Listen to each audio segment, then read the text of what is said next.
আচ্ছা, জীবনে যা হয় বিশেষত সেটা, যেটা মন মতো নয় কিংবা যেটা হৃদয় বিদারক, যেটা পছন্দসই নয়, সেটা সেটা যখন হয় তখন কি আপনার এটা মনে হয়েছে কখনো এটা কেন হলো, এটা না হলেই তো ভালো ছিল? আসলে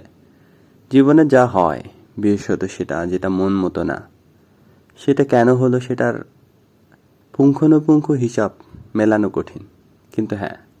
নিজের কৃতকর্ম একটু পূর্ণ বিবেচনা করলে, বিশেষত সেটা যেটা অতীতে করা হয়েছে, সেটা যদি ভাবা হয়, দেখা যায়, বিবেচনা করা হয়, তাহলে অনেকাংশে আমরা কোথায় ভুল ছিলাম, কোন কাজের প্রতিদান স্বরূপ, প্রতিফলন স্বরূপ, ফলস্বরূপ এই কাজগুলো ফিরে এসেছে, যেগুলো আসলে নিজের পছন্দসই নয়, সেগুলো অনেকাংশেই বোঝা যায়। যদি ওই যে বললাম, পুঙ্খানুপুঙ্খভাবে হিসাব মেলানো কঠিন, কিন্তু মোটামুটি ধারণা করা যায় হয়তোবা এই কাজটা করেছি যার বিপরীতে, যার ফলস্বরূপ, যা মন মতো নয়, যা পছন্দসই নয়, ঠিক সেটাই জীবনে ফেরত এসেছে।